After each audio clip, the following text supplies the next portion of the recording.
This is episode 206 of the Gold Squadron podcast. I'm your host, Dion Morales, and today I'm joined by Marcel Bald Predictions Manzano. You know, it was my bald prediction ended up being a bald prophecy as I'm looking right here on the screen today. Will triple is the new double Hagewood. Buzz cut the hut? No? I'm in. And Ryan eating seafood this weekend, Staniszewski. Beyond Mon Cala, we'll have to just taste the best fare possible. I'm not playing, but I'll go there and enjoy the food. That's nom. I'm in, man. Well, today, I want to tell you, today we've got a jam-packed show for you today. Our podcast is brought to you by the Galactic Championship Series starting this weekend, May 1st, with our Mon Cala qualifier. Visit goldsquadronpodcast.com, click the link in the description down below, or type !Galaxies to get your tickets, or just read up and have more information. So, Mon Cala is this weekend. Super excited about it, but I wanted to take a second and talk a little bit about Galaxies prizes in general, because today I would tell you it was just a beautiful day, absolutely beautiful day. I got from GSP's official artist, okay, Corey Held. He is officially Gold 7. He showed off today to me. He says he's not done, but I look at this and I go, this looks pretty amazing. The template trays. Now, we showed off, I believe it was last week, the medals that are happening for the top 32. Here we go. For those of you watching live, you'll be able to see it. If you can't see it live and you're just listening, we'll try to paint you a picture with our words. We'll go ahead and show off here. There is the template trays that are going to be given away in the Galactic Championship finale. Absolutely wonderful. Now, for anybody who wants a picture with their words, let me explain what you're looking at here. The inspiration was essentially the cover is the plating, the hull plating of a ship, and you open it up to reveal the innards, the wires, the conduits of the ship, and the templates themselves are kind of think about like power cells and different things in there. Now, what we don't have spoiled is what the design on the actual templates will be. That's to be determined right now, but absolutely gorgeous design by Corey. I am absolutely loving it. Now, if you're wondering, what do you have to do to get your hands on those template trays? Well, I will tell you, it will not be easy, because only 4 people can actually get their hands on those, at least winning them, and that's the top 4 of the Battle for Alderaan. That's the finale, so time to duke it out for those template trays, because it is nice, super nice.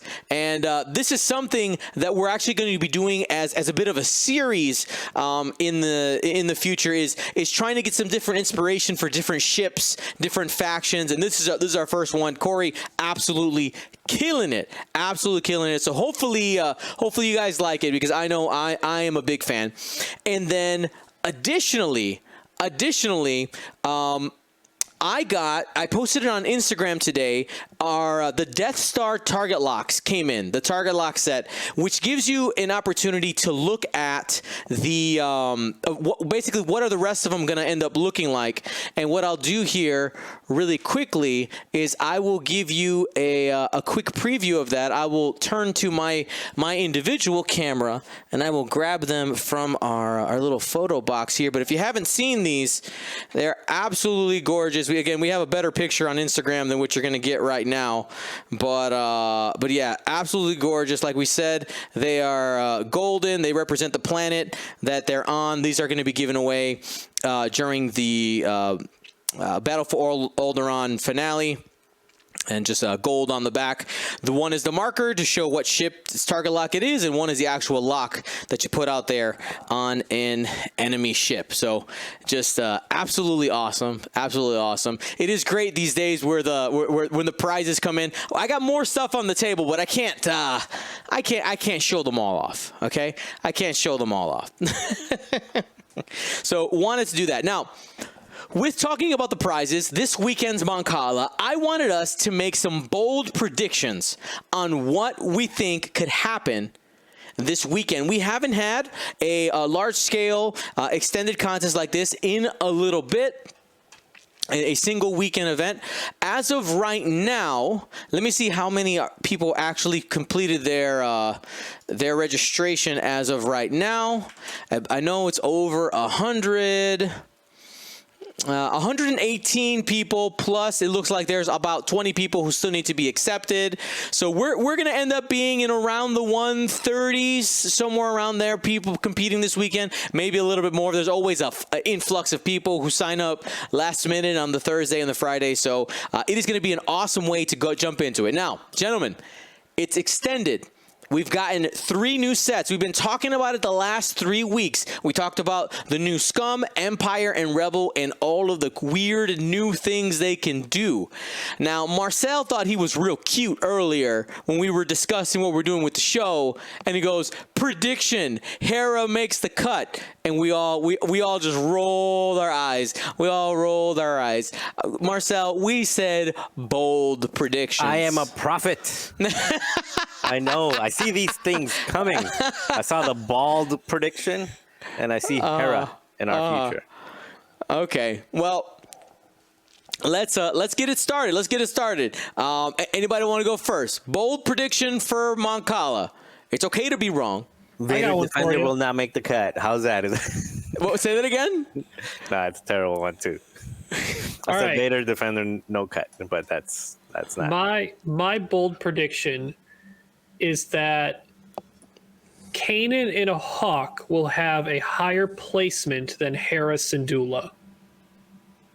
I think people are going to start to figure out Kanan limiting the offense of the enemy against the friendly ships, and people are probably putting together their Scum combinations and extended that are there.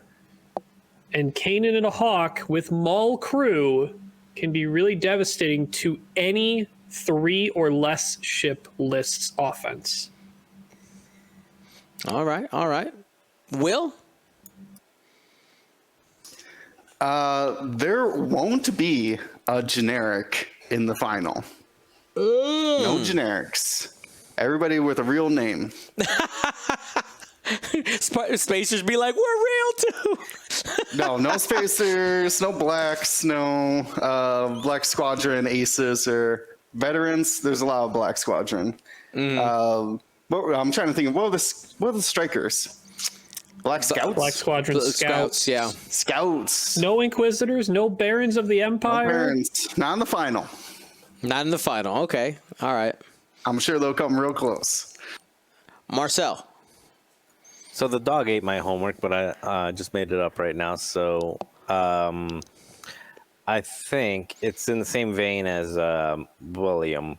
I think that this last wave has the biggest immediate impact on the meta from day one. It had it with Hera and Discipline, and all Nash and all these other stuff. Nothing in the new wave will make the final. Oh, that is a bold prediction, sir. All right. Well, are you including upgrades? Nothing in the new wave will make the final. All right. I like it. For myself, you know what? I have been on the Vader train for a while now, and I figure, you know what? I'm just going to keep rolling the dice with Vader.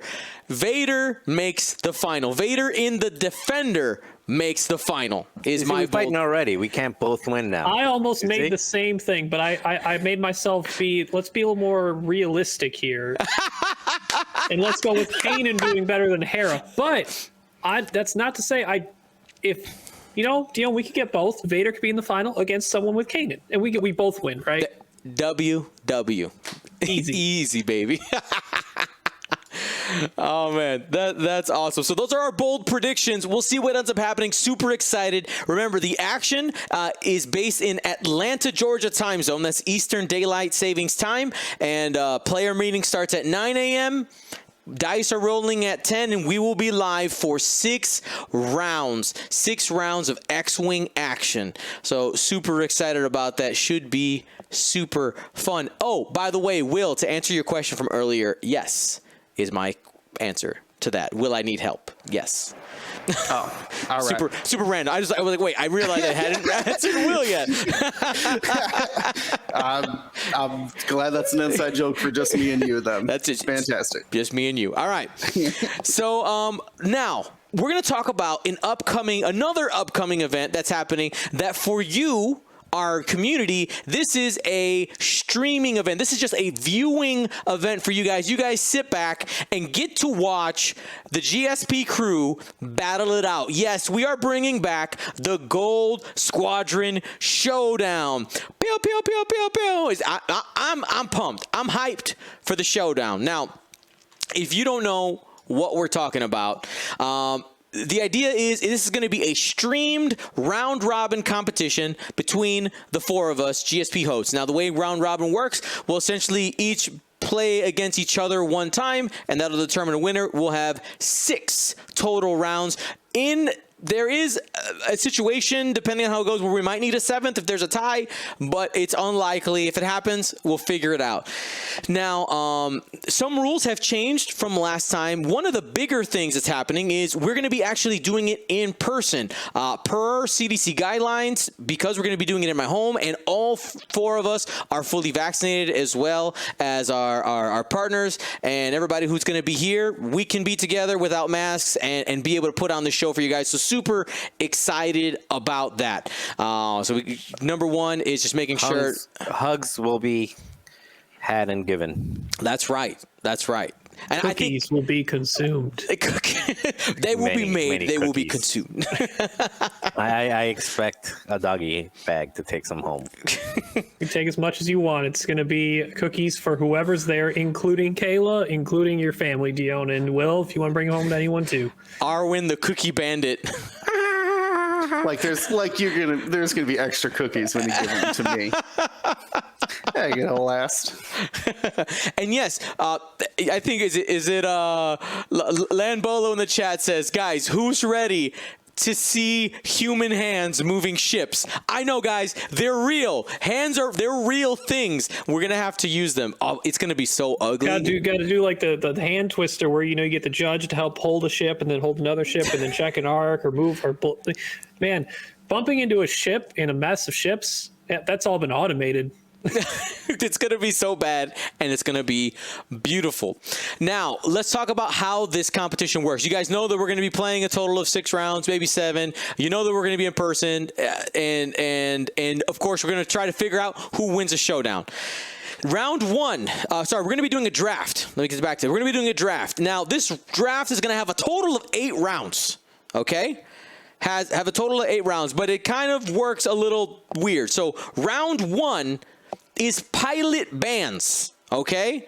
So depending on the draft order, we go, boom, this pilot cannot be played with.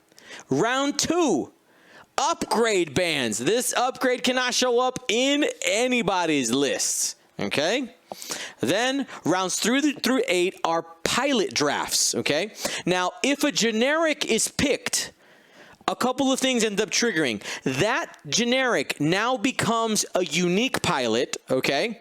And only that player can put it in their list. So let's say I picked up the Baron of the Empire. All right, if I picked up the Baron of the Empire, I can only have one of them in my list, and nobody else can build with them. Now, here's a couple of the other rules with that. When you're list building, you have to, you can use the following. You can use your drafted pilots. You can use any free agent pilots, so anybody who didn't get picked up.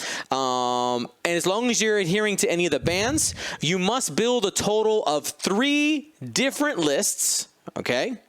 None of your lists can have the same pilots in them, You have to have at least 2 different factions, and no, you don't have to actually build using the ships that you draft. You can block people. Be like, you know what? I want to use my draft pick to make sure that Marcel cannot have ZZ Talo. You know, my first pick might literally just be a spite pick. Okay, who knows? Who knows? All right. I want to clarify when you said use at least 2 different factions, that means between like the 3 full lists. Because I think Nabi was saying, mixed faction list. No mixed factions list. No mixed faction list. Out of your 3 lists, you must build at least 2 different factions. Question. Sorry about the confusion there. Yeah. When you're picking, are we picking uniques, or what I mean by that is Hera A-Wing, or is Hera? Hera A-Wing. So somebody could take Hera A-Wing, somebody could take Hera B-Wing. Or you could have Hera. Well, you got to have 3 different factions though. But yes. No, I'm saying I can take Hera VCX and you take A-Wing Hera. Yeah, and I also saw something about a ban list. I don't know if I'm jumping the. Yeah, I don't know. I was like, I read this as we go along, so it's. I know. But I just read it to you. So not only did you not read it, you didn't even listen to what I said either. Well, I was stuck on what you said before. It was the first thing I said. So hypothetical here, right? Yep. Will picks Baron of the Empire. That means though he only gets 1 of them. But if it never gets picked by any of us, you can have as many Barons as you want. Correct. Okay. Yeah. Just clarifying that. And we're only getting 1 pilot ban and 1 upgrade ban. Uno. Total of 4 each. Or 4 total. Excuse me. Okay. 4 pilots are banned. 4 upgrades are banned. Yep. Okay. Now you can, because of the way it works, you could ban pilots by using your picks on them, but again, that's risky business, right? It's a pseudo ban because you can, like I said, I can with the first pick in the draft, I select Hera A-Wing and never intend to build a rebel list. Like literally just use it so that it can't be played.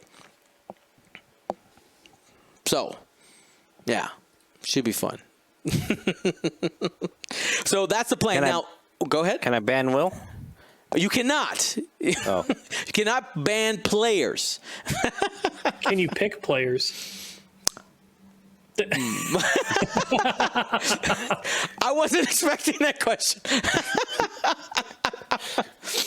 Now, let's go ahead and give you guys the dates because I know people, they're excited now. Now that they know what it is, they're like, wait, can you tell me again? All right, so, not next weekend, but the following weekend. Okay, like literally, we have our schedule planned for almost the whole entire month. Okay, until we get to the end of May. So next week we're going to be breaking down what happens at Cala. But then May 10th is the draft. We're going to use the podcast to draft, okay? So you guys will be live. Who's watching here live in the chat will be able to, bully us on our picks. Oh my God, why would you pick that? Dion, why do you hate A-Wing? Literally, all my picks are going to be Resistance A-Wing, so nobody can fly them. That's it. All right, that's my plan. Okay, I'm putting my draft strategy out there right now. Okay, so that's happening May 10th. Is we're doing the draft here live on the podcast. Then, what I was thinking, guys. Now, this is a question to you guys. I was thinking we give either a week or 2 for us to build the lists, and then we make the lists public, like they're out there. Okay, like they are out there, and then when we get to the actual event, May 22nd, that weekend, it's on like Donkey Kong. We're also having the GSP sleepover on Friday night. That's gonna be fun, but that's for us and not for you. I'm sorry, stream. Okay, I don't know. Maybe we'll start streaming randomly, playing video games or something. Who knows? The sky's the limits. What's up, Ryan? I have a question. Yeah. How are we determining what lists go up against which list from another player? Good question. Here's my thought. It's blind. You have to play all 3 of your lists. But you basically, you look each other in the eye and you determine, all right, I'm going to put this one down. We're going to have little cards, all right, A, B, and C, and flip, and that's the matchup. And essentially, when you get to your last game, you know exactly what list you're going to play because it's the one that's left. So it'll be like last time. You can only play each list once. Yeah. So you're saying And we then could hard for- counter each other? I mean, potentially, yeah. That's a possibility. But the counters are potentially there depending on You have to know what the other person's going to fly to counter. I mean, we could take strong guesses. Well, the lists are going to be public. The lists are going to be public by the time. Right? Like I saw your draft picks. Because by Dion's logic, or not logic rules, I guess. Logical rules, is that a thing? So by what he said, I can take all Rebel stuff just to make sure none of y'all fly Rebel. Sure. And then fly all the leftover... All the best Janky leftover resistance. Imperials. Yeah, I mean, you could take like Wedge, Corrin, and AP5, and we'd be like, Yeah, you don't have to build Or using will your... I? Yep. And the way this is going down, guys, is every game will be streamed, okay? Because the way it works at a 4-person round robin, there's only 6 games, potentially 7, like we said, maybe. But every single game will be streamed, and whoever's not playing on the GSP studio table will be commentating here in this office with you guys, all right? And so eating cookies. And eating cookies, all righty? So that should be tons And of fun. drinking water. That's right. Yes. All right. Stay hydrated, everyone. All right. So this should be super fun. I'm really excited about it. Now I know I have already received several people asking, "Hey, can I come? Can I come?" This is closed. It's closed to the public right now. No matter how much I love you, it's just going to be us 4. Our families and loved ones, you know, they can come, but just to keep it under control, it's the first event here at the Gold Squadron Studios. I'm super excited about it, and you know, I got to work up to Devin letting me let like 100 people into this house. Okay, like we gotta just gotta work it up. You know, we'll start with like 8 and see where it goes from there. Okay. So it should be fun. It should be fun. All right. Alrighty. Now that we got that through. Oh wait, I forgot something. The prize. What do we get if we win? Okay.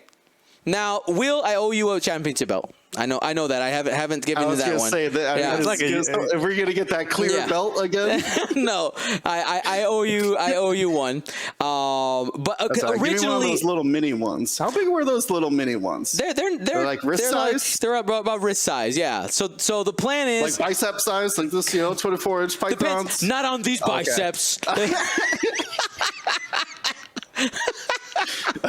So originally the plan was to make it like a traveling trophy. That's thrown out the window. We're just going to give it to each person. So whoever's the winner of this one, I'll get them made at the same time. We'll do last year and this year together, and then we'll keep that rolling. But more importantly than championship belts, $500 to the charity of their choice. Okay? Charity of your choice. $500 going to there, and I figured what we can do on the day of, we can announce who we're fighting for. Okay, it should be super fun, and I am excited. I mean, not only to play X-Wing with you beautiful people, but also just to hang out, and it should be good. It's been far too long. Has been. Has it seriously been since like 19 Worlds? Yes. What'd you say? The what? Event? Like 2019 Worlds? The last time we've seen each other in person? After that? No, we had LVO. Yeah, there you go. Well, I know at least Dion LVO. That was it. That was in January, It right? was Las Vegas, and then I also went to the last one I went to was the San Antonio System Open. The one that Duncan won. That's right. That's right. That was it. or maybe not San Antonio, Fort Worth, Texas. It was in Texas. But yeah, that was it. But yeah, should be cool, man. Being able to put on this event, I am elated. Oh yeah! Snap it to a Slim Cream Jim. will rise to the top. I'm excited. Now, what we're gonna do is today, with the rest of our time, is we're gonna hit up some of your listener questions. We are way behind in questions of the week, like way behind, because I got sick. We were taking care of other little series that we were doing. So we are digging deep in the question of the week bin. We have already pulled out 3 to get started with. They're pretty good discussion points, and we also got a list of the week that we pulled. We'll see where we get, and we will see where the river takes us. We're just going to go with the flow. All right? So we're going to start right here with Jake. And again, by the way, if you want to submit questions of the week, you can do so on our Discord, !Discord, or click the link in the description down below. We have a ton of amazing people on there talking about X-Wing. I would tell you the most poppin' channel in there is the X-Wing rules section, because people love to talk about X-Wing rules. Let's do this. How does one start up a new X-Wing community at a new game shop? We have 2 people, but how do we attract more? So I'm gonna open up the floor. I know I have my thoughts. I'm gonna see what your guys' ideas first, and then we fill in. Anybody want to jump in? Take it. I got 2 off the top of my head that are always fantastic. Get some sort of, doesn't have to be like a fancy business card or something like that, but just like a flyer to give out. Have the store give out the flyer that says when you're trying to meet up for X-Wing, if it's like a Thursday night at 6 p.m. in the gaming room, have that information given out with every X-Wing purchase. To give a stack of flyers to the store and be like, hey, if someone sells an X-Wing or buys an X-Wing, make sure they get a flyer or 2. The second thing would be to have that regular game night. I guess maybe that might be the first thing, but have a set time every week where people can show up. Don't make it Tuesday, then Wednesday, or like anything like that. Just have it the same time every week. Be consistent. Nice. Ryan? I would say make sure you have some level of social media presence, whether it is a Facebook group, which is extremely common, become more popular, Discord servers. If there are already dedicated Facebook groups and Discord servers for your region, whether it's a state, whether it's a general county area, or anywhere in the world, right? Just if it's set up, make sure that you have a presence within there, posting about events, posting about interest, even before you just say, I'm just going to throw this format event on this day and this time and just hope people come. Take some time, like a couple weeks to a month beforehand, poll some people, ask what they're looking for. Are they missing out on something? Is there a day that's best for everyone? So take your time, do a little bit of research, use social media as a platform to not only promote events and gatherings you're trying to put together, but also to get a better feeling of what people really want so that you can better set yourself up for success for people to show up. I like it. Marcel, what do you think? I think I broke the notes. I was trying to like readjust the size, and I think I broke it. So I fixed it. all right, that's what we learned to expect from you, Dion. Thank you. So here's the thing. It says, how does one start a new X-Wing community at a new game shop? So this question kind of goes 2 ways for me, because it depends. When you say new game shop, do you mean, it's different? Like, are you starting a new game shop in North Dakota, or are you starting a new game shop in downtown Chicago? Well, actually, downtown Chicago doesn't have any game shops. In the Chicago suburbs, or New York, Maryland, or something like that, where there's a lot of players already. So in North Dakota, what Ryan and Will said, if you're talking about starting a new game shop because a new store opened up and there's already 3 or 4 stores out there, I would say first find out what other game stores are out there and what days they have their league nights.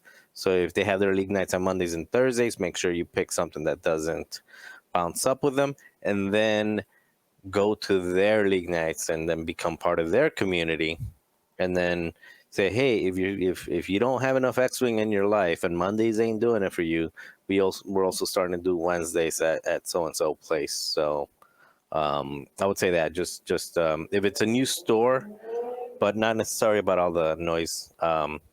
That's why there's no game shops here.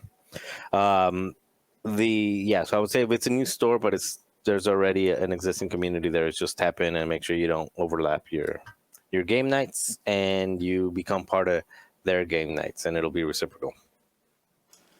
And then to continue to add on to that, when you actually get somebody through the door at your new shop, you're gonna have to have a way to approach them, right? One of the things that I find sometimes is Jake, I don't know you as a person, but I'm just going to say this in general. There are some people who ask questions like, I wonder why people didn't show up to X, but then they didn't actively try to reach out to people or talk to people. It's important that if you're trying to build something, you need to make sure that you're doing outreach. All the things that Will, Marcel, and Ryan talked about here is outreach. You are going to have to be, if you are naturally an introverted person, you're going to need to come out of your shell just a little bit to make sure that you're making those connections. Because people tend to stay and hang out for things for a couple of different reasons. One of them might be Star Wars, right? Like that's probably the most generic pool. It's like, hey, is that a Star Wars game? I like that. That's cool. Another thing is just people. Like if they have a good interaction with you to start with, there's a better chance that they're going to come back because like, hey, that person seemed really cool. They seem like a cool person. I think I will come back and play because I'll tell you real quick. I have definitely been to situations where it's like, hey, I want to try out this activity, and the person was a jerk, not really friendly at all, was kind of rude, and I was like, you know what? I'm out, and I just never went back. Like it was just, I did, and there was. I could have possibly enjoyed that activity, but because of one interaction, I decided that wasn't for me. All right. You could turn off somebody really, really quick. So it's important that you're being an ambassador for your location.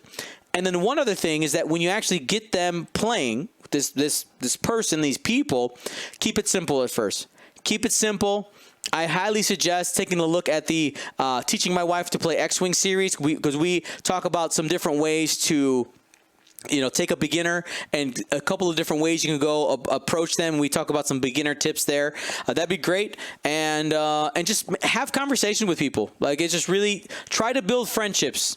It really, that being friends is the fastest way to grow things, because the reality is that us as people, we most of the time, even if you're an introverted person, you do enjoy the company of other people, and you want those times for if you're into playing games, you're at least going to want to talk to people a little bit. So those are my suggestions. All right, let's keep it going.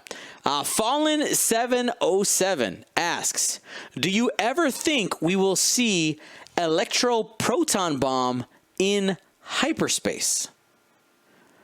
Now, Ryan, I'm gonna yeet this to you. You're our hyperspace biggest advocate. Thoughts? Maybe. I mean, that's the real answer I can give you is maybe. What is it? 10 points now? Hold on. 11? Electro proton bomb. I will say, Hello World in the chat did say, do you think we'll even see it in extended? Just because people really do not play this very often. Yeah, so it is 10 points. It does require, if you recall, you need to have reload and it does take up your modification slot and the bomb slot, obviously.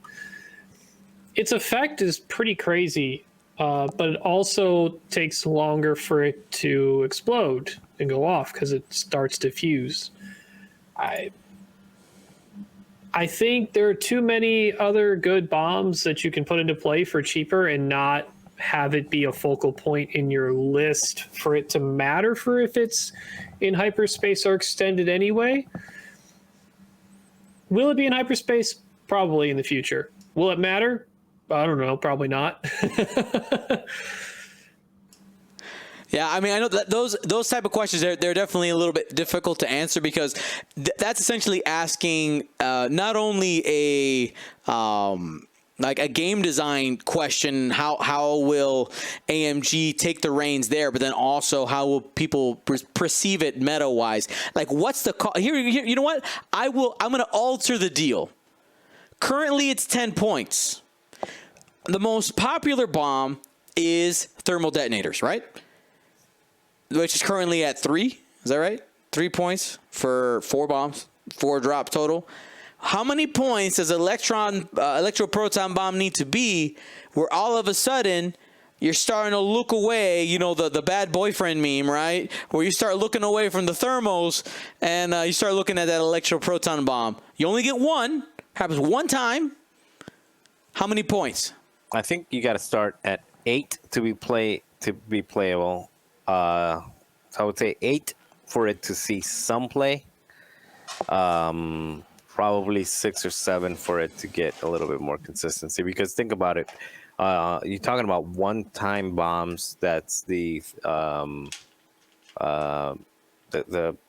little bow tie looking thingamajigger. I literally have no idea. Are you talking about Which one? Connor Which one? nets? Shaped like a bow tie. Connor net. Connor net. The blue bow tie.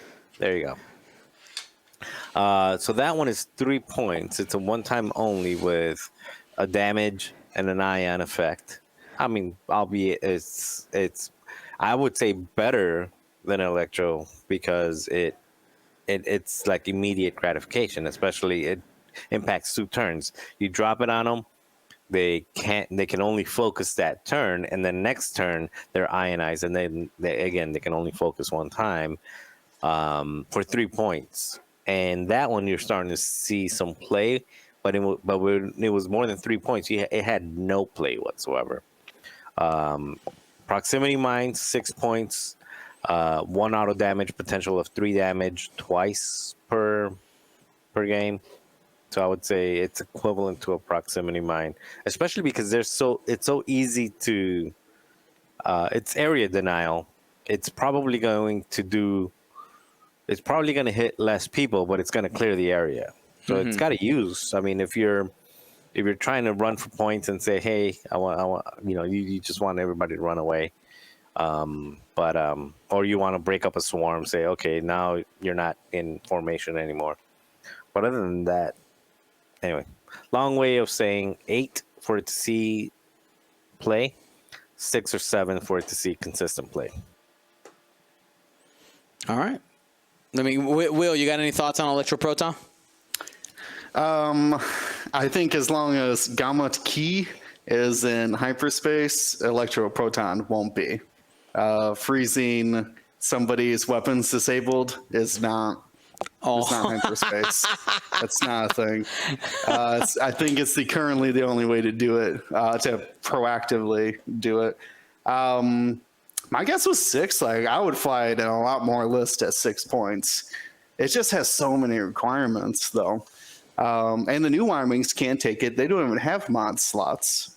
There's very few ships with reload that would can take it. Well, I guess almost every ship with reload can probably take this bomb. Is there a ship with reload that doesn't have a bomb slot? Quick question. Do you mean a mod slot? No, bomb slot, but what's up, Marcel? So you're saying, I don't think it's that big of a deal with Gamut, because Gamut, he could only do it like every other turn. So it's not like he can. Well, it only happened once. Yeah, like it's not like he can keep that proton. weapons disabled indefinitely. It's like, okay, you just spent Well, currently you just spent 14 points plus Gamut to disable somebody twice, which is I mean, good. yeah, but if that's like Ray, if you stopped Ray from shooting twice in a row, well, worth if it. my Falcon is disabled, a big base ship with a boost is like, okay, disengage, come around. Like there's outs to it, and you know, and it's got to land. ooh, I didn't even think about So many domino effects that have to happen in order for that. I didn't even think about this, but so the only way you can actually get each ship. All right, so let me just read this. Each ship rolls 4 dice, and they lose the shield for a blank, ion for eyeball and hit, and gains 1 disarm token for each crit result. Loses the shield for blanks. Ions mostly. You can Dooku the crits on it. Wow. Dooku. Oh, it's always Dooku. Oh, it's always Dooku. So, because the Separatists can take Estrada, right? Well, they have trajectory launching bombardiers, don't they? Ryan, help me out. What are they called? Bombardment drones? Yeah, is it? Oh, it's just bombardment drone. Bombardment drone. Yeah. Yeah, they could trajectory that, and the Dooku could come up and be like disabled. That's nasty. But are you willing to pay for it? Is really what it comes down to right now. At 10 points, people aren't. Now, here is something. I think it was it first time caller? No, Atticus. Atticus said people only really play the cheapest bomb. I mean, you're right. It's You're efficiency. right. For the efficiency, but right now thermal detonators are value, baby. It's like, how about yes, 4. You could drop 4 total bombs. You're gonna drop 4 total bombs. That could be 4 turns of dropping bombs. And even if it's 1 dice, it still has that same aerial denial. You have to think about flying it effect. It's so good. It's so good right now. And I mean, if thermal detonator starts to go up, then people will just probably switch to seismics. Like that's what was probably one of the most popular ones beforehand. But yeah, it's interesting. It's interesting. I like it. So I mean, Fallen. Hopefully you enjoyed the the electroproton discussion. Now Z Swizzle. It's got a bit of a deeper question. And the crux here is they're saying that they're a newer player, and due to COVID, they have not had an opportunity to play in person versus most of the factions. The only ones they have are the one they played against are the ones that they have with some of their local friends. Okay, it sounds like this person probably doesn't play online. Would be my guess. It sounds like that. But I'll go ahead and read this bottom paragraph. It says there have been games where I felt at a significant disadvantage due to not having a good understanding of the opposing faction, maneuver options, chassis, pilot abilities. What advice can you give for relatively new players trying to learn more about factions they don't see on the table very often? Now, I'm gonna take the watermelon that's on this one.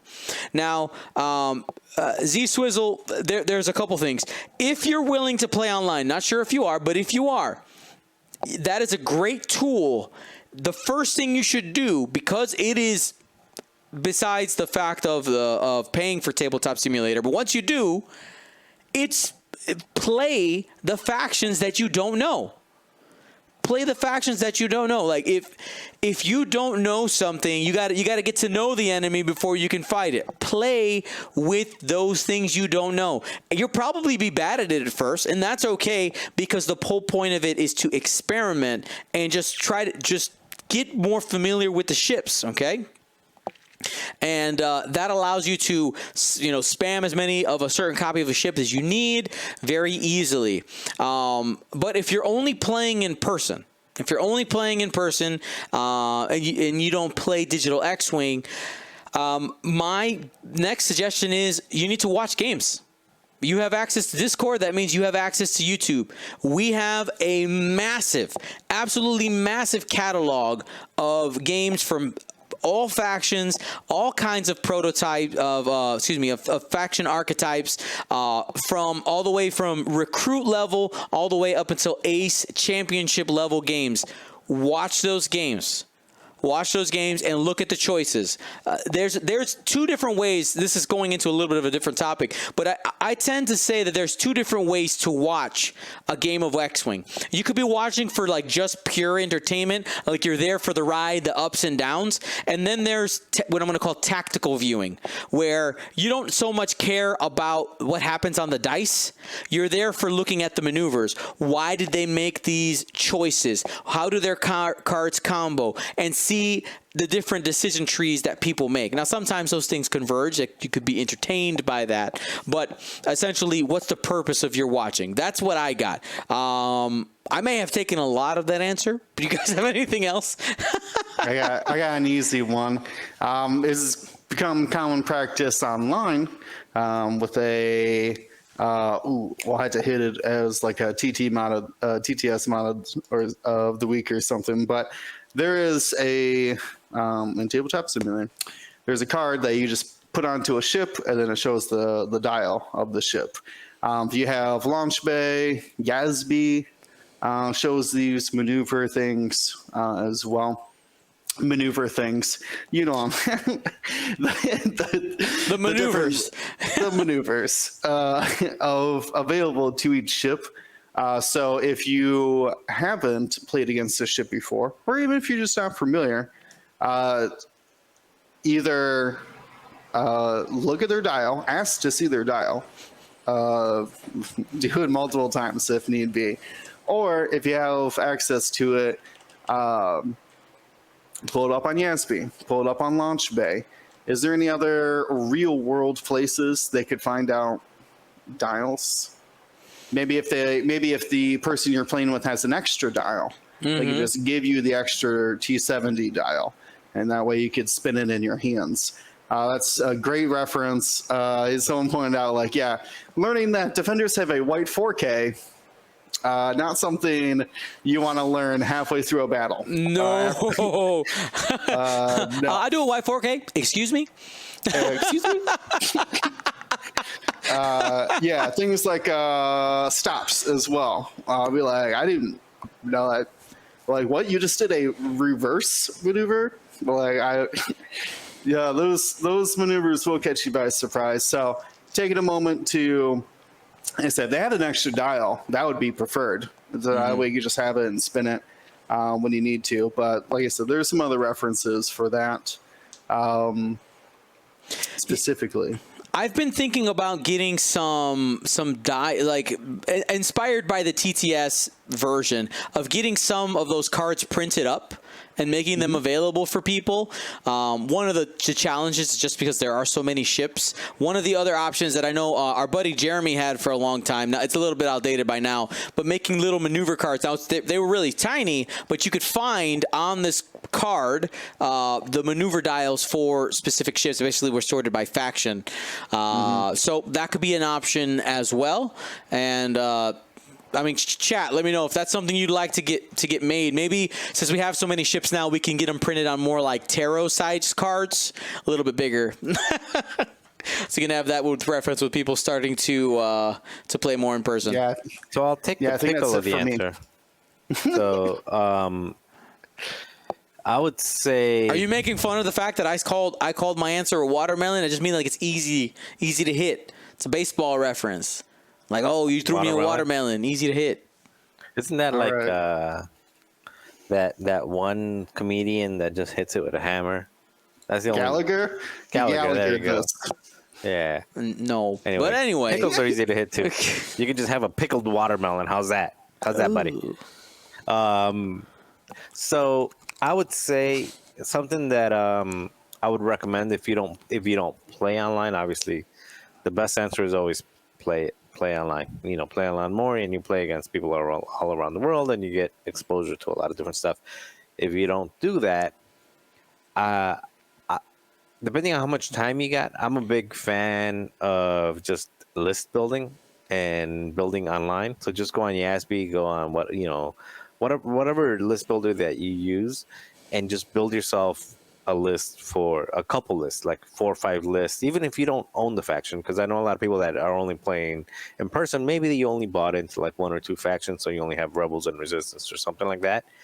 But go on list builder, go on Yasby or something like that, and build lists and say like, oh, this would be cool, and act like you're gonna fly them, and just build it as if you were going to take it to a game night, a tournament, league night, whatever it is. And that's a really good way to get familiarized with the interactions between different cards, what cards are available to them, what pilots are available to them. So if you only got resistance, go and build a couple Republic lists and try to see what fits in a Republic list. And it's basically homework. I mean, you're having, well, I don't know if you're having fun, because I have fun doing that. Some people don't have fun doing that. But you may have fun doing that if that's your thing. And it's a dangerous tactic, though. I will say that, because you'll be like, oh, I just built something that's really cool, but I didn't buy into the First Order. And then you're $300 short next week because you want to fly what you built. But it's a really good way, I thought. I think it's a really good way to just get familiarized with the different things and different interactions.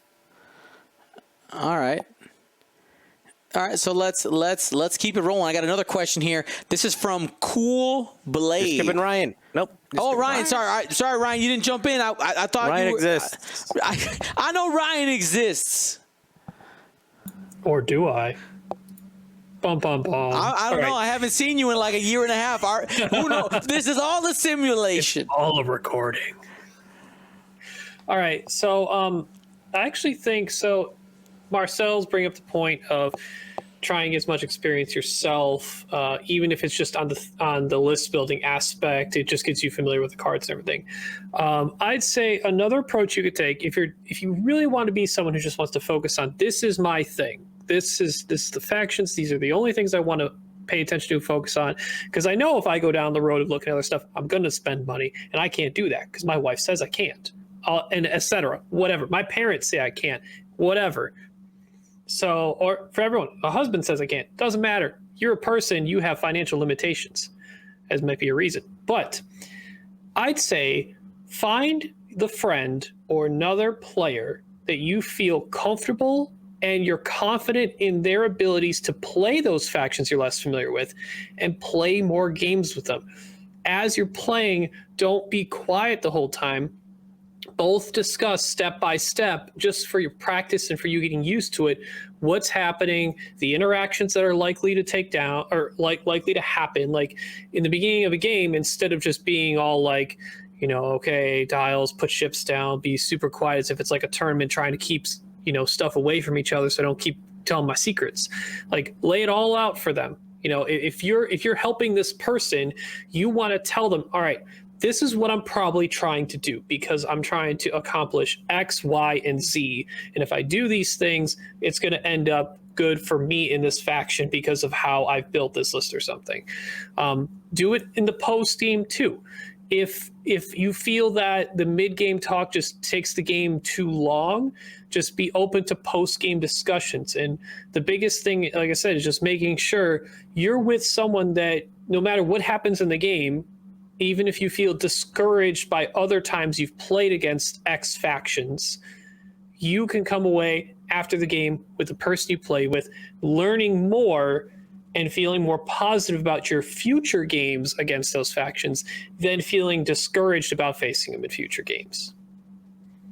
I want to piggyback off of that and mention something I've done in the past. And it's essentially like I bring my rebels, I face off against Empire, and the Empire is like, those rebel ships are so good. And I'm like, switch me them. I'll fly your Imperial list, and you fly my Rebel list. And take what we learned from the first game and see if you can replicate it or try something new. If you have like that friend who you get a lot of games in with, or you're going to do like a double header, right? Like, oh, we got time for 2 games, but you don't want to set up like a different list, that could be an avenue to explore. Yeah, I really like that. I like that. And one of the things also, depending, we're talking about playing games, there's different ways to play as well. Similar to kind of backing off of what Ryan was saying, you can not only communicate during the game, if you've determined that the purpose of that game was to practice whatever it is you're trying to figure out. Let's say you're just working on openings. Let's say you're just working on learning how to move a specific ship, and you don't really care too much about engagement. It's more about trying to get a feel for it. You don't have to play the full 75 minutes. Hit the reset button. Just like, all right, re-rack. Let's go again. Now that's something you have to communicate with your opponent. But it just depends on what you are looking for. Also right? known as flip the table. I mean, yeah, that's in TTS, not IRL. Don't do that in real life. That's not cool. Okay, that's not cool. And you could hurt somebody. All right, Marcel. We're gonna have to nail the Showdown mat down. We've just gotten too used to it. Ah! Awesome. All right, let's see. We're at 9:30. All right, you know what? Let's hit a couple more of these. All right. So, how familiar are you guys with the Alphabet Squadron books? Have you guys taken a look into those yet? Not yet, but I definitely want to.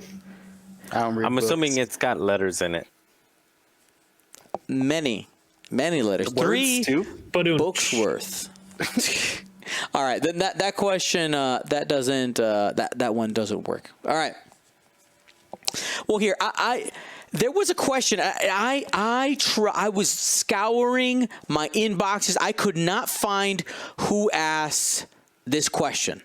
Okay, I could not find who asked this question, but the question I'm going to try to give the general. It was written much more concise than what I'm about to do. But essentially their question, and by the way, if this is you, let me know if this is you in the chat and you can give us this answer. One of the things that this player was struggling with and they were asking about was they are struggling kind of mentally with the balance between their creativity and list building versus meta expectations and what we know. And what they cited was, they said, I love the community. I love being a part of all of this.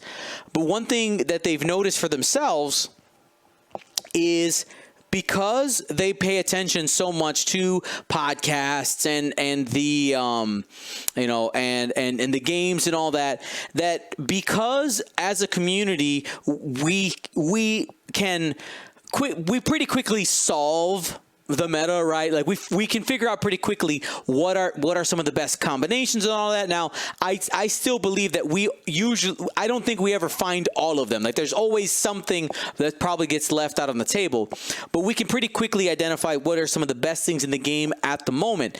They feel that sometimes their creativity gets they lose that part. They feel that they lose that part of their list building because they maybe start going down a list building road and they say, well, I wanted to experiment with Dace Bonearm, but I know because of all of the data that exists that I pay attention to that it's bad, and I shouldn't go down this road. It's pointless. So, I'm trying to remember the exact question that they asked with that, but I guess what are your guys' thoughts on that? Is there how do you find the balance between, I guess, playing and building for fun and building for competition? Maybe that's the core of the question.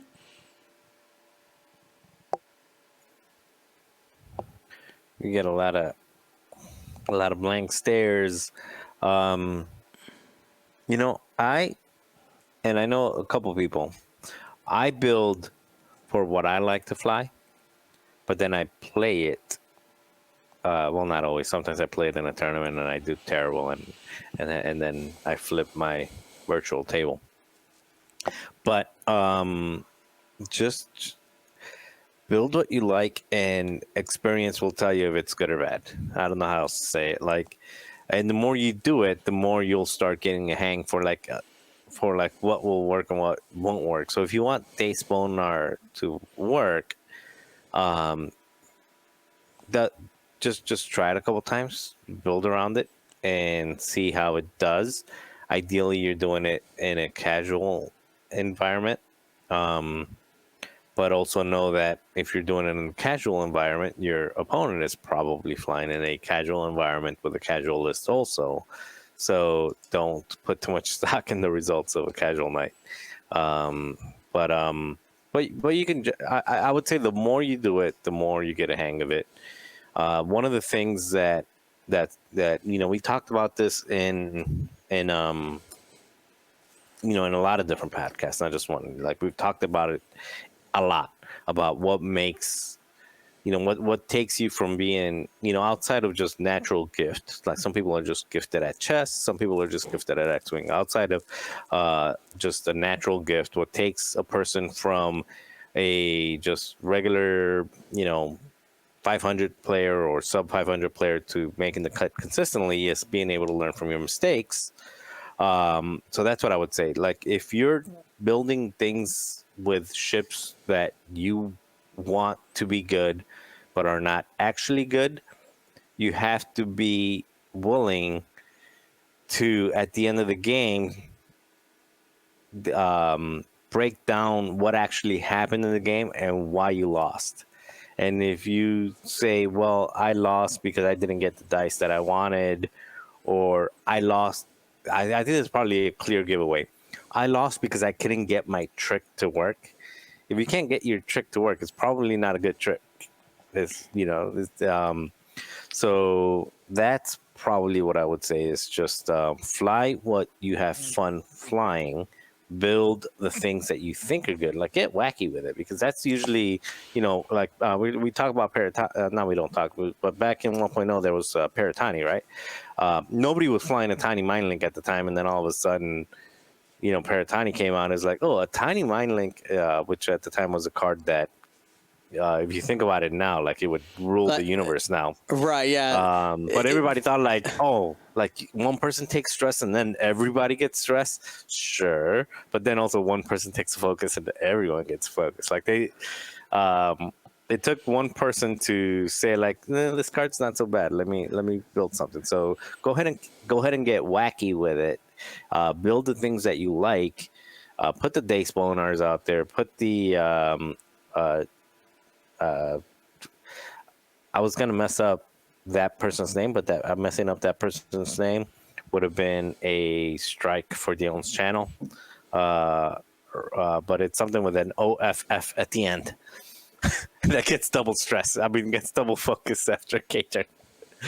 I'll let you guys figure that out.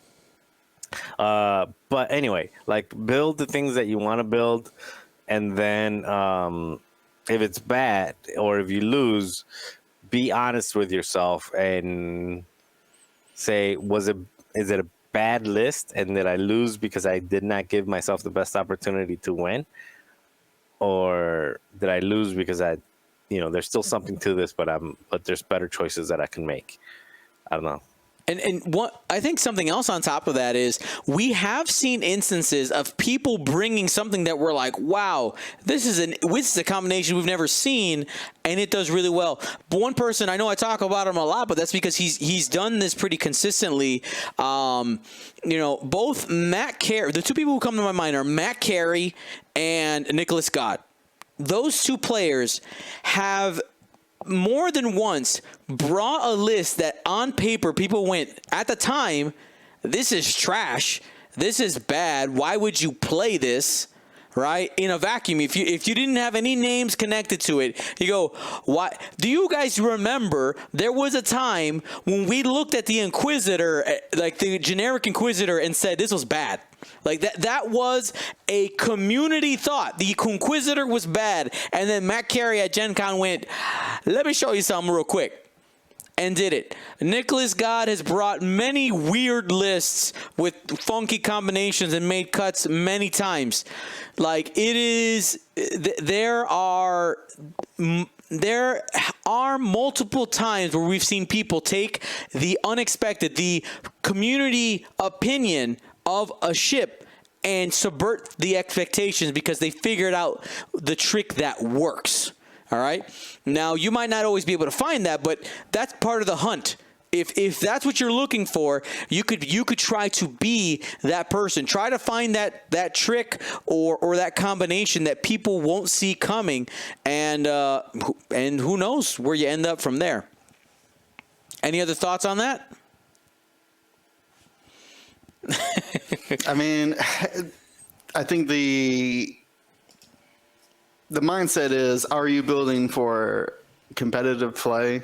Because then there is like math involved on competitive squads of why they hit so hard, why they defend so well, like why they are like, oh, well, this list just has free modifiers. No wonder they roll dice so well. Like that. So it's hard to break through that competitive meta, if you will, because the requirements for those top tier lists are so high. Things like Sloan giving like rerolls, we saw Disciplined giving out like free modifications, things like that. But if you get out of that mindset and just look for essentially trying to make, I don't want to keep using your Dace bone arm joke, but I will continue to. Like, if you, because I will say that I know you guys have built lists. I have built thousands, maybe 10,000 lists in my time. And so I've seen it all. I've looked at every combination, right? So what really gets me jazzed about list building is that one pilot. I'll be like, all right, how do we get Dace to sing? Like, how many ions can I realistically actually put onto a ship? And like that's what sparks, what I want to say, like joy in my list building, where I'm like, oh yeah, Lork's gonna pass off the evade, and that evade's gonna trigger a juke. You didn't see that coming. That's enjoyable, but like I said, if your goal is to punch through the meta and come out with like someone mentioned it as well, Feroth with the aggressors, right? Like, if you at the time, if you would have been like, oh yeah, I'm flying Feroth, who? Excuse me. And Yeah, look where that got us, right? Like, we have a where's a Sloan card from my desk? I think I moved him, but we have our galactic. It's like X'd out, right? We have our galactic championship 2020. All right, there's the good right? one. Like, we have a card based off of that list with aggressors, and that had Feroth in it because somebody took a risk and figured out the way it was. Mm-hmm. Yeah. By the way, these prizes are being shipped, all right, every day. So be expecting them if you played in Flight Club. It was a beautiful art. But yeah, I mean, that's and like, obviously that Feroth list was an extension of Rack and Ties. And we're like, well, Ties to have terrible time on target. Let's get a ship that has more time on target. Well, I need a Sloan carrier who's got a defensive ability. So it just kind of took what was good and then just kind of warped it into something just different. And that's not easy to do. But like I said, the things that punch through, like those Nicholas God lists and what you're talking about, the Inquisitors, their modifications and like their damage output is so high that that's what gets it competitive. So it's not easy. I wouldn't feel bad for not being able to do it. I found. Thank you. Hello world. It was Terrace, Taires, who asked this question. I think we could dive deeper into their question at a later date, but I thought the paragraph was in a different place than I was expecting. So yeah, Terrace. Hopefully we we hit some of that. Ryan, you got anything else for that one? So if you don't want to go with the sort of crowd on the meta, but you want to be able to still, like, if your goal is to still compete, as I've mentioned in the past, I'm always an advocate of not going so deep into counter play territory to where you're making and investing a lot of your own list to counter one or two things. What you want are tools. You have stuff in the toolbox, right? You don't shove your entire toolbox with completely hammers. You have wrenches, you have screwdrivers, you got pliers. There's a lot of tools to help deal with any situation. Now, your toolbox might not be able to fit everything, and that's your points limit, right? So you got to figure out what you need for the job. And if you take some time, and this is what I enjoy. So Will likes to enjoy like finding the one aspect and just building on it for fun because he's built so many lists and seen everything, right? I enjoy looking at a meta that is either developing or that's just beginning and seeing what I believe to show up and what is going to not counter it, but is going to be a tool or something that could be used against it. I may have had this little tidbit in the past, but I think it's might be time for Resistance players, this is an example, to look at Ferrosphere paint. Tracer missiles, false transponder codes, disciplined. All three powerful things we know, and other ships that just in general like to lock. If they don't have you in bullseye, they just straight get stressed. Is it something that you should press the clone button in your entire list? No. Is it a tool that can be pretty valuable? Yeah, probably. That's just an example of something that could be, that's underlooked now, that you have, me as an example, have identified as this potentially has more use now than it used to, because it has gone down in points, it used to be more expensive, and there are things going on in the meta that makes it more valuable to use in wider spread lists, whether it's, like I said, Scum and Separatist Fire Sprays using FTC. It's tracer missiles that are used in multiple lists. It's even someone like X1 Vader, who loves to target lock, sure doesn't want to get stressed for doing so, right? So, will it be the reason you win a whole event? No. But it's the tool in the toolbox that you've added that, now you might have to take another tool out, but that's the decisions you have to make. And you know what? You don't know until you try it, right? And if you are someone that wants to try the stuff that's not in the meta, that's the kind of stuff you want to look out for. I just thought of your Ferrosphere paint. So if somebody throws a tracer at you and you're not in any of their bullseyes, you could stress an entire squad. You're just like, and I just handed out 5 to 6 stress right there. Yep. That's hilarious. Awesome. So hopefully you guys enjoyed, us getting back to some questions of the week. We absolutely love answering these. They're super fun. Now we're going to hit list of the week. Now we're going to do it a little bit different. We got one list we're going to be looking at, and we're going to try to tweak it together as a team. So let me go ahead and flip on over to that screen so that we can take a look at this. So our list is brought to us by Matthew Chules Leclerc. He says, hey guys, looking for any help I could get with this. Key factor, I want to keep Gamut and Kanan. Those are non-negotiables. They don't have to keep the same upgrades, but I would definitely like to keep at least those two somehow in the list. Hopefully Maul too, question mark. So what's the list? We got Gamut Key in the Hawk 290 with false transponder codes and Moldy Crow. We got Kanan in the Hawk 290 with Maul Crew and false transponders. Then we have Victor Hell with Cutthroat, Contraband Cybernetics, False Transponder Codes, and Stealth Device.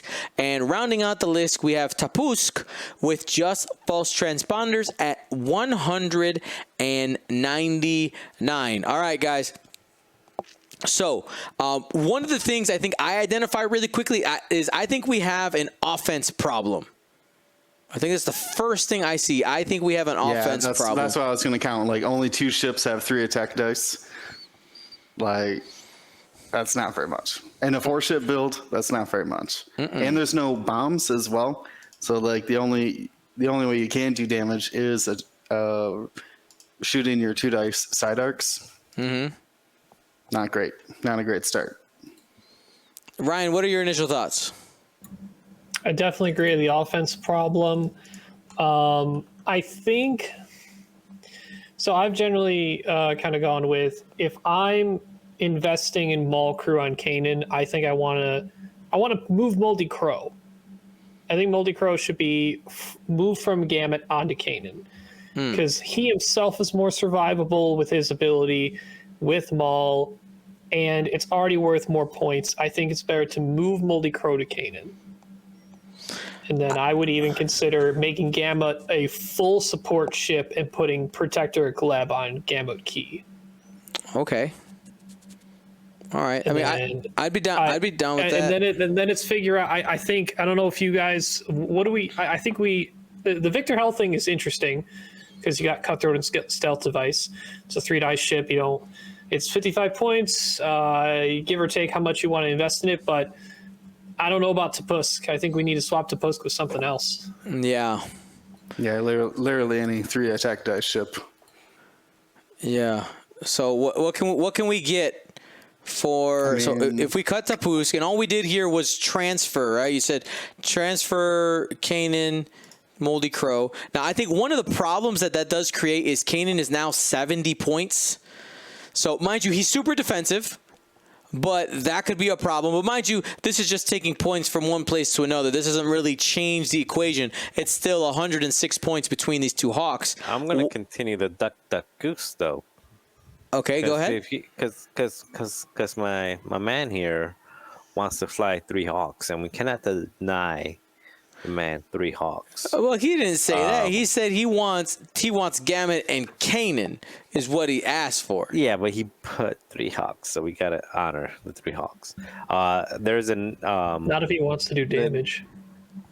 the new Hawks. The new Hawks, like the turret arcs, the old Hawks don't. So I like Paylob. So you got Gamut, Cannon, and then Paylob adds more of that defensive, and then Paylob actually benefits. I like Paylob with Moldy Crow instead of Cannon with Moldy Crow. But we're at 201 points now. Yeah, I don't know why we don't need false transponder codes. Where? Okay, but I still think you have the same problem though. We still have an offense problem. I meant we don't need false transponder codes on Gamut, by the way, not on Victor Hell.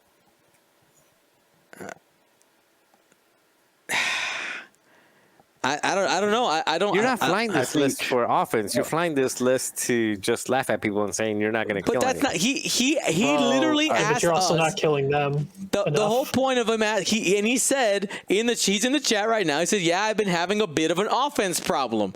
We've identified the problem. Let's fix the problem. The problem is that he wants to fly 3 Hawks and he's got no offense. We need another 3 attack dice ship in there." I'm sorry. I got my voice back. I'm coming on strong. All right. So we can do what we can use. It's probably not something you would want to finish off just a 4-ship list, but I know it's a Will favorite. I don't know if you've put Gleb on Gamut yet, but whether it's Gleb or false transponder, either way, How many? What's your leftover points right now? Can we try something? Can we just for now to see if we can get some insurance here? Can we drop Maul? Like I know it's good. I know it's good. I know it's good. I know it's good. But So basically, I was getting to allow to fit points for a zealous recruit Fang. So, if the whole point is flying cannon and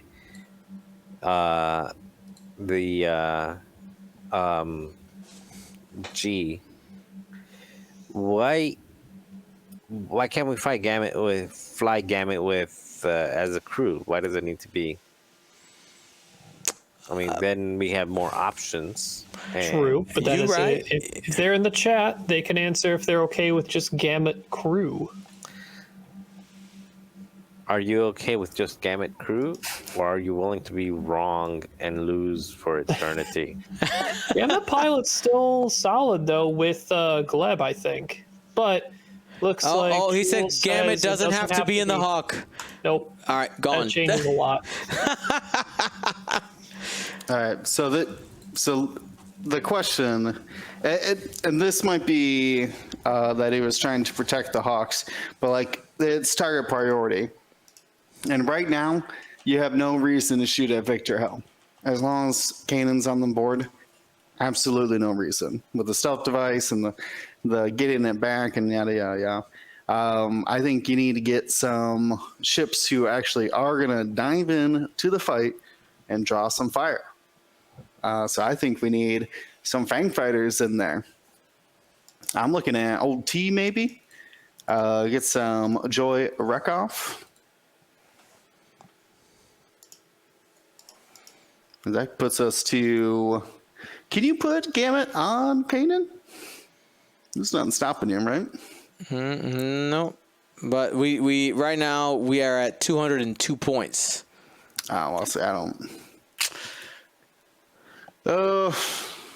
Why are we so I mean, high so on a 55-point Victor? that's where I was going. That's where I was going next. Old T for 56 every day. Every day. He's already brought the stealth device with his natural 3 agility. You know what we're missing? We're missing a nice little, what are they called? The autopilot drone. Not the autopilot drone itself, but the people that wish they were autopilot drones, but they're real human beings, not droids. You don't like L3? Yeah, I was gonna say that one. Any L3. of those other three, Lando, L3, or What about this though? What about this? I since we dropped stress guy Victor Hell. We dropped Victor Hell. What if we do this? We got Kanan with Maul. We still got 2 ships with only 2 attack dice, though. and I feel terrible flying any scum list without Zam. Where's the Zam? You right. Get Maul out of there and put some Zam in there. We need some Zam in our life. We also don't have a Moldy Crow right now. Not sure where we wanted to. That's rough. Put the Moldy Crow back on Kanan. He needs it. If you that and this is coming from a guy who never puts Moldy Crow on their ship, but Kanan, he needs it. He needs to be contributing to the fight. All right. We just don't have a big enough heavy hitter to allow that kind of stuff. So that gives us three attack dice ships. We got 37 points and no Gamma Key yet. Yeah, we also got a Torp bomb. Does Key go here? Does Key go on Kanan? And now we have 31 points to put in one more ship. Jumper with him. What do you think about that? Ooh, a quaddy. It fits. 29. We got a 2-point bid. I like that. You guys, anything? Drop your false transponders for torpedo then. On Joy, go for the Ion Torp. Bam. That's even to Hundo. I like this. I think we I think did we solve it? At least we got a variation. We met the expectations, I think. I think so. I mean, that Jakku could be. I like Sarko personally, but not everybody does. They're all 29 points. Pick your poison. I like Sarko. Sarko gets the 3 agility if he does a 3-speed maneuver, which I think is. Oh yeah, there you go. Pretty good. You lose the initiative 1 tractoring for initiative 2, but I think it's more defensible. But now here's the thing. I want to argue with somebody in the chat for fun. So Hello World says, why wouldn't you upgrade the Jakku pilot? They're all 29. A higher initiative is not always an upgrade. I will tell you that. Depending on the meta, you might want to be initiative 1 so that you can move first. So I feel pretty good about initiative 2, Sarko Plankin. I like your point there, Will, being able to get that extra agility. I do like that. Yeah. Unkar reduces his agility if he tractors himself, and I'm not a fan of that. No. But yeah, you have someone, so you could Gamut Key Sarko Plank if need be. If he's going to go in there and tractor beam, you could do it for, because at that point, it's kind of like a coordinate. So a coordinate that's not an action. Where you can keep focus on Joy, so she can come in with the target lock. Same thing with old T. I think it could work. We still ended up with three attack dice ships, but we went up from 2. We had 2 before only.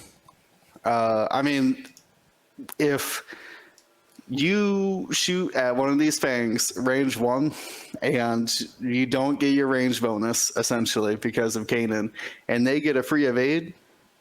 Oh, you're having bad times. Plus the combination of Gamut Key with the quad jumpers space to a tractor array. You can actually keep out some tractors onto people as well. So okay. I like cannon with Zam, Moldy Crow, and thermal detonators. Zubio with Gamut Key, thermal detonators. Old T, because Old T is good, and Zealous. So you still get the same ships, the same types of ships. The only difference is you get a couple bombs in there. You get Zam to make cannon a little extra punchy, and you still get your blocker initiative 1, and bombs. If you're struggling to push bombs, now you got 8 bombs to throw in there. But Zubio, did they ever rule that you could 1 forward drop and then 2 drop backwards? Yeah, can you do the front drop and back? 1 forward, and then you can drop backwards 1 or 2. They just don't have to be the same. You just have to drop different. You can't drop the same one twice. So you can drop 1 forward and 1 or 2 backwards, 1 and 2 backwards, 2 backwards, 1 forward. I don't think you could go 1 forward and 1 backwards. It's got to be a different template. What? It is a different template. It's a different. But if you launch it versus drop it, it's the same template. It's not. Maybe, but even still, you can drop 1 in the front, 1 in the back. I don't know the details there, but yeah, that way you get 8 bombs. Bombs is auto damage. You get cannon with Zam. Zam is shooting twice, or shooting with target locks. You get old T, and then you get a blocker with that's a nice little head-to-head blocker there. So you move the blocker to the Fang essentially instead of quad jumper. 100%. Because Zubio's going to be gammuting King, and he's going to be tractoring and doing all kinds of other fun stuff. And then you cover cannons back too. 8 bombs is good. You can drop 4 per turn. Yeah, it's a way to go. I honestly don't like this. I don't like this one. I like the fact that Zam's on there. I don't like this Constable Zubio.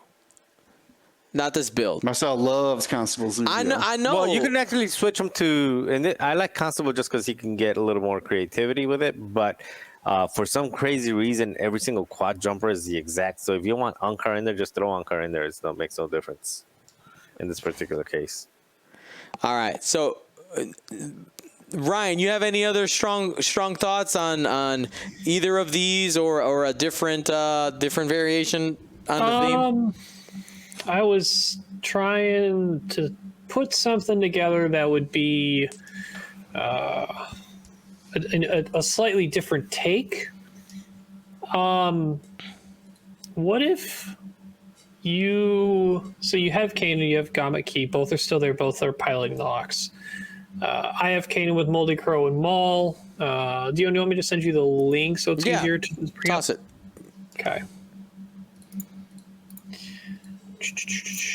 So we have Kanan with Moldy Crow and Maul, Gamut Key with Protector Gleb and thermal detonators, Sarasu with ion cannon, and Genesis Red with cutthroat and proton torpedoes. I like Genesis Red in squads with Gamut Key that have obviously Gamut Key's ability and Protector Gleb. That does actually provide pretty consistent chance that Genesis Red's going to get a double modified proton torpedo, not even including Genesis's own ability. Sarasu's backing up the rerolls defensively on top of Kanan's ability seems very, very defensive, like really tough to crack. On top of Gamut providing those extra modifications. So, and then I put in Patience on Kanan because I think that's actually potentially, now that you have 2 force, a good buy for 2 points. That could be thermals on Kanan. That could be FTC on Kanan, whatever you want to do. But that's just my take. I think there's something with Sarasu and Kanan, and I like the combination of Gamut and Genesis Red. Whether or not they work in a list by themselves together, I don't know. But I think the 2 pairs work well with each other. So we ended up with 3 different flavors. I do like Genesis Red flying with a Moldy Crow in the list because you can target lock your friends. Yep. You're not going to get your proton torpedo off, but it'll get you 2 focuses. Or the turn before, Gamut Key could coordinate Genesis Red and evade. Genesis can go to a focus, and then Gamut Key can tell him to keep all that, and the next turn just needs to lock, and you still have your full suite of tokens. Wow. Ooh, now you got to be careful, though. Genesis Red will lose all of his tokens if he does lock, though. Oh, is that okay? Do you remember that? The first part. Okay. Oh, yeah, you better be careful with that one. Yeah, you got to get the right. Lock first. Yeah, Yeah, who you got to knew? get the lock. Who knew that Genesis the lock Red was Future-proof the for Gamut Key. Yeah, he got nerfed from first edition, which is the strangest person to nerf, but it is true. Max was having a bad day that day. He's Genesis like, man, Red, I'm nah, really do fam. not like this Gamut Key or this Genesis Red. I mean, he came out and just told us, yeah, all those translations for the conversion kits, that's me. Like, he came out and said it. So anytime there's something wrong with the conversion kit, call up Max. Why you hate this pilot? You just ask him. All right, so we ended up with 3 different flavors. Let's go ahead and give Chules his 3 different flavors. The Michigan variety here, we have Kanan with Patience, Maul, Moldy Crow, Gamut Key and the Hawk with Protectorate Gleb and thermal detonators. Then we got Sarasu with Ion Cannon and Genesis Red with Cutthroat and Proton Torpedo. The Marcel Manzano flavor, we got Kanan in the Hawk with Gamut Key and Moldy. Sorry, no, you had Zam there, right? No, wait, I'm looking at the wrong one? Oh no, this was ours. Yeah, I think that's Will's, right? That's that's the line. Yeah. Lies of the Jedi. I just had the wrong one. Here we go. The Marcel flavor is Kanan with Zam, thermal detonators, Moldy Crow, Constable Zuvio in the quad jumper with Gamut Key, thermal detonators, Old T, and then the Zealous Recruit, both naked. And then, last but not least, the Will Dion collaboration. We got Kanan with Gamut Key, Moldy Crow, Old T, Joey Rekoff with Ion Torpedoes, and then Sarko Plank for a little bit of defensiveness. So, Chules, you got a couple of options there. Hopefully, you play around with some of those and you have some fun. I know on Saturday, was it Saturday? I got to play with Gamut Key. Or it might have been the week before. Anyway, Gamut Key has a lot of fun. A lot of interesting potential there. I'm excited to play around with that a little bit. Maybe this Wednesday. But yeah, guys, that's been the show. Hopefully you enjoyed it. We covered a myriad of different topics today. Reminders: this weekend, Galactic Championship, Cala is starting up. May 22nd, we got the Gold Squadron Showdown. Not next week, but the week after that, we got the GSP Showdown Draft. Next week, we'll be breaking down Cala. Lots of content planned here for the next couple of weeks. Just absolutely excited about the upcoming schedule, and being able to talk during it is just a bonus. Just a bonus. Any other things that we're missing before we head out today, my friends? I don't think so. We hit a lot of things. So I'm excited to see what happens, and we'll see what happens. Now, we will be live this Wednesday with some more Gold Squadron Flight Club. I'll be facing off against some more of our community members. I got to get my reps in so that I can prepare for Ryan, Marcel, and Will. Got to get those reps in, man. The training is going down. Now with this last expansion, there is way more A-Wings that you're going to have to find a way to get off the table, because you're going to have to be... something tells me you're going to play against a lot of A-Wings in a couple weeks. You know what? Maybe so. But either way, I am ready to even... What's the saying they say? Even a bad day playing X-Wing is a good day, right? So if May 22nd is nothing but Will, Marcel, and Ryan beating me over the head with A-Wings, then so be it. I am ready. My body is ready.